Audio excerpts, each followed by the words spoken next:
I want to talk to you on 6 things to make you emotionally strong. 6 things that can make you emotionally strong. Now, emotions have always been a big deal in as far as life is concerned.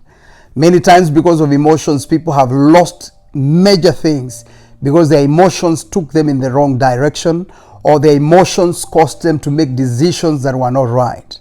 Many times emotions can be good, or many times emotions can be very, very bad.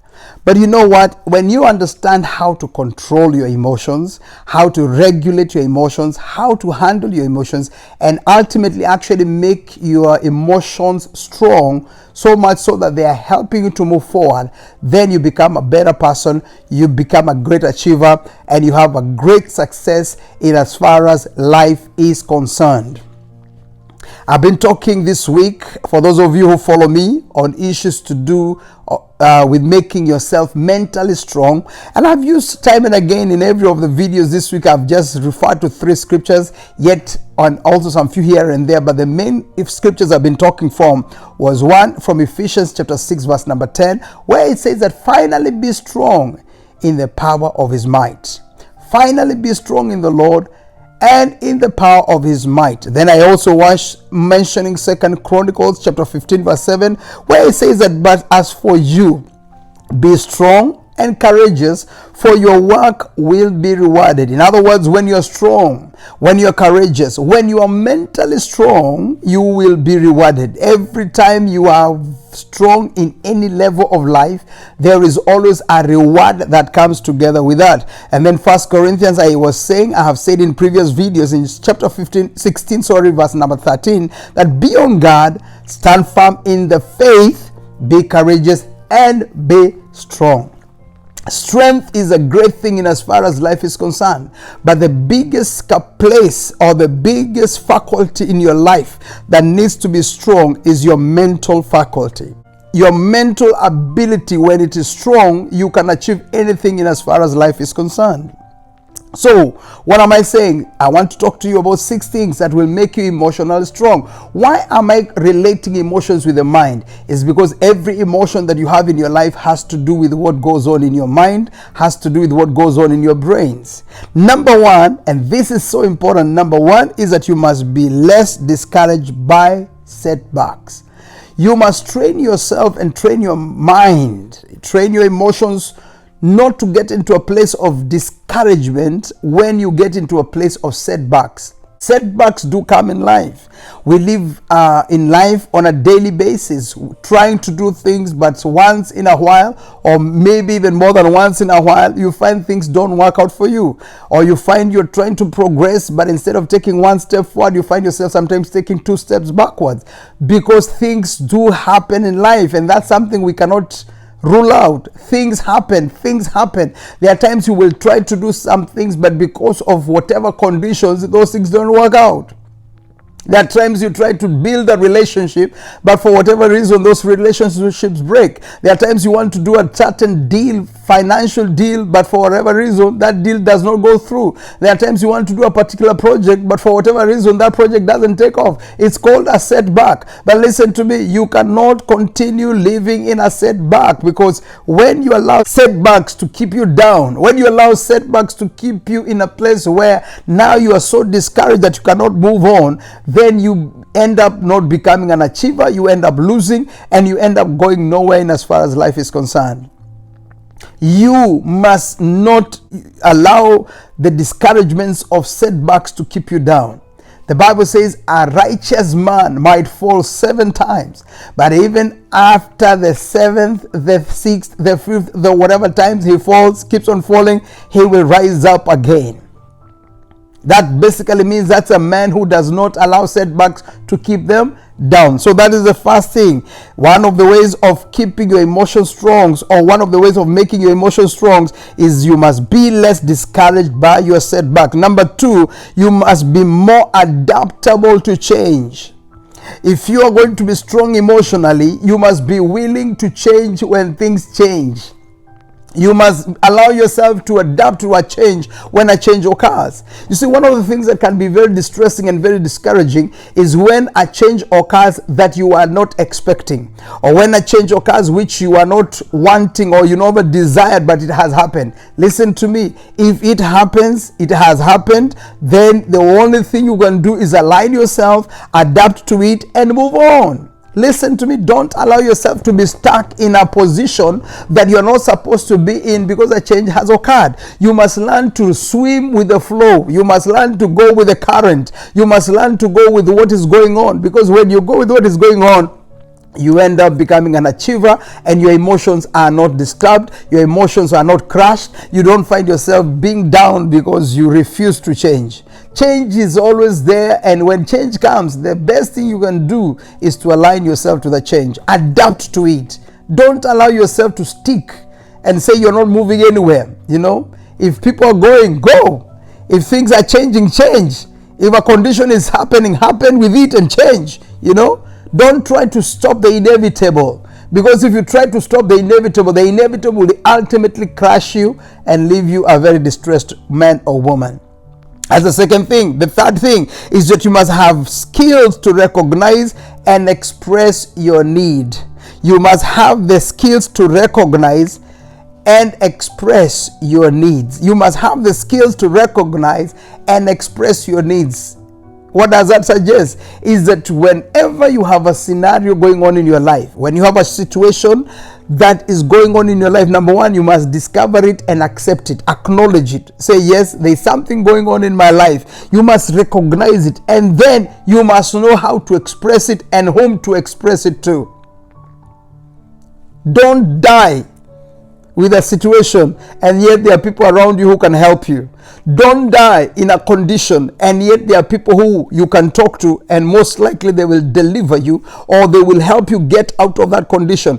Recognize this is a problem in my life. Acknowledge this is a limitation in my life. Acknowledge this is a weakness in my life, and because it is there and I know it is there, I must look for a way to be able to deal with it. And how am I going to do it? Is when I express it and express it to someone, and I tell them I need help, I need to be helped in as far as this is concerned. Some of you have entered yourselves into scenarios that are very embarrassing, maybe, or you have entered yourself into scenarios that are very distressing, or you have entered yourself into a scenario and you're wondering, what am I going to do in this? It has pushed you and choked you. Some of you have been held by the neck because of the kind of a thing that is going on in your life. Listen to me. There is somebody not very far from you who has an answer for you. There is somebody who has something he can tell you or do for you and get you out of that quagmire, or get you out of that scenario, or get you from that trap. And once you are out, you can be able to move on. Ecclesiastes, the Bible says what to me? It says that two people, when they are together, when one is down, the other one can be able to lift them and remove them from that kind of a situation or from that condition. Listen to me, my friend. Don't allow yourself to die in silence. Recognize whatever it is that is going on in your life. Then express that need. Say, I need help. Tell somebody, I need you to intervene. And there's always going to be somebody who is available. Number 4, you must focus on getting around a hurdle rather than on the hurdle itself. What does that mean? If there is something that is in front of you that is a barrier, that is hindering you from going, instead of you trying or attempting to go on it and trying to be with it and to stay there where it is, you have to come up with ways of going around it. That is a very, I don't know how I can explain that statement, but the truth of the matter is there are some things which have come to you, and some of those things, instead of helping you, what have they done? They have caused you to sit there and think there is nowhere, there is no hope. Oh, I'm done, I'm finished, I can't do it, I give up. And you have sat there and you're just weeping and crying. Listen to me, my friend. Instead of sitting down weeping and crying, you need to rise up and ask yourself, what is it that I can do to get myself out of this quagmire? You have to go around that hurdle. Go around that situation. Is it a job situation? Go around it in terms of maybe moving to something else. If it whatever it is, there is always something you can be able to do. The Bible records 4 lepers. There's a story of 4 lepers that were in the book of Kings. were in a situation where they were in a city where there was no food coming from that city. Across on the other side of the valley, there was a great army that was attacking this particular city. And these people sat there and asked themselves, if we sit here, we shall die. Why don't we just take a step and move and go to the enemy's camp and see, maybe they might have mercy on us and they are going to help us and they are going to do something, and maybe you never know, or whatever. If we die there, fine, no problem, it's still going to die. And the Bible says when they started moving, God in heaven came, because he saw men who are willing to go around their hurdle, people who are willing to do something different, people who are willing to take a step to get out of their quagmire, to get out of their scenario, or to get out of their condition. Don't sit in a point and expect things to do themselves. You have to wake up and do things by yourself. I don't know if I'm making any sense to anybody right now, but listen to me. It is important for you to understand that life only happens when you make it happen. Life only happens when you make it happen. Focus on getting yourself out of that situation. Go around that hurdle. Rise up. Move on. Don't give up, and it shall be well for you. Number 5, you must learn from mistakes and criticisms you have had in your life. Learn from mistakes. People who want to make their emotions strong are people who will look at their mistakes and say, wow, yes it is, I went through this. Yes it is, I made this mess. Yes it is, I have done this mistake. But you know what? I'm rising up. This mistake has taught me. Now I am better than I was before I did it. When people criticize you, listen to the criticism. It doesn't matter how painful they are. Just listen to them. And out of those criticisms, you will learn something and you will make some adjustments in as far as your life is concerned. I like being criticized myself. Sometimes it is very painful when you're being criticized. I like it when people are telling me things that I don't want to hear sometimes. It's not easy, I tell you. I'm not saying it's easy. It's not easy. But you know what? When they tell me, they make me think. And when I think, I become better in as far as that issue is concerned. When I make mistakes, I don't live and dwell in that mistake. No, I learn from the mistake. I say, I messed up here. I did this. Financially, I did this kind of a mess. Emotionally, I did this kind of a mess. Physically, or whatever kind of a scenario, I messed up here. I acknowledge it. I accept it. But guess what? I don't stay in that mistake, and neither do I keep on talking about that mistake. The mistake that happened yesterday, it's gone. I have learned from it. I have taken a lesson from it. Today is a new day. Tomorrow is even a newer and a better day. And I move on in as far as my life is concerned. Never dwell on mistakes. Simply learn from them. When you learn from them, your emotions will be very good. You're mentally going to be very okay, because you'll be knowing, you know what, this was a problem. I messed up, but now I've risen and I have learned something from it. Then finally, you must have the ability to see the larger perspective in a challenging situation. You must have a better perspective. What that basically means is that whenever you're confronted by situations, whenever things come your way, you need to train your mind to be able to see something out of whatever that is challenging you. Because in every challenge, there is something good out of it. Be it a financial challenge, be it a relational challenge, be it a health challenge, be it whatever it is, you must be able to have the larger perspective of it. You must be able to see what is in this situation. And when I solve it, what is it that I can be able to get out of it? Or how is it going to help me? Because when you look at a situation that is challenging you and decide to critically work on it, to critically look into it and do something about it, not allowing it to push you down, not allowing it to discourage you or distress you in a way that it pushes you down and crushes you, but instead you look at it and say, you know what, this thing is hard, but I'm going to get through it. This thing is tough, but because I have the drive in me, and because I have a drive in me, I am going to go through it. I'm going to penetrate through it, or I'm going to go around it. I'm going to do something, but I'm not staying in this condition. People who are able to achieve anything in life are people who get challenges and then they deal and confront those challenges head on. They don't back up. They don't say no. A young man by the name of David, he is thrown before a giant called Goliath. He looks at this situation in the warfield. He finds his brothers and all the soldiers are hiding under the tents. He has a king. Listen, this guy who is insulting the armies of Israel, what would be given for the person who puts him down? And the Bible says, the king says, he's given a report, David, and it's told, well, this guy will be given the daughter of the king. He will be given, he'll be free taxes, he will be made rich, blah, blah, blah, all those things. But that's not really the issue.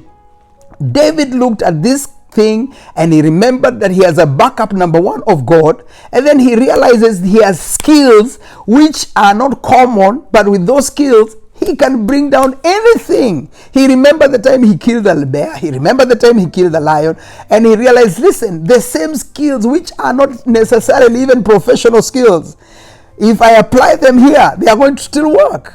And sure enough, the Bible says when he came to confront this challenge, when the thing huge and tall and big and mighty with all the iron and everything was talking with a loud voice and making noise, the Bible says David did not run off. He did not hide. He started running towards this challenge. But he ran because he knew he had a secret in him. One, he had God. Number two, he also realized he has a skill which is not common to everybody. And the Bible says he took his sling and boom, boom, boom, boom, boom, and put a stone. And as the giant was wondering what is going on with this little man, the next thing he knew, bam, he had been hit right here on the head. And boom, the next thing he knew, he was down. The next thing, he had no head. Why? Because this boy understood that when you have a challenge before you, you must have the larger perspective. Larger perspective means you confront it and look at it, realizing that you could be having something in you that can manage to do it. And you may not necessarily do the professional way. Sometimes you may actually do it in a clandestine way, but it still works. The problem with many people is that when they are confronted with big things, they sit down, they fall down, they hide, they disappear, they cry, they weep, they cry. Their emotions take over, and the only thing they think is that this is over. It is never over with people who have been able to deal with their emotions. These are 6 things you can do to be able to make your emotions very, very strong. Guys, thank you so much for watching all the way to the end. Oh my goodness, this is beautiful. I'm excited about what I'm talking about today. Now, if you're here for the first time, you have not subscribed to this channel, go ahead and do that right now. Please don't leave without subscribing. I really ask you. And at the same time, do me a favor. Down below in the comments, write, I have subscribed. Let me know you have actually subscribed. Subscribe and then just write a note there and say I have subscribed. If you want to give me your name, I'll be glad. If not, no problem. If you want to tell me where you're watching from, I would also appreciate very much. Others, God bless you so much. Share with somebody what you have just heard today. But above all, let's meet again in the next video. I'm here every Monday to Friday, 9 a.m. Central Standard Time here in the US. And you know what? The only thing I desire for you is for you to prosper and become a great achiever. Let's meet in the field of the millionaires. And thank you for watching. See you in the next video. Bye-bye.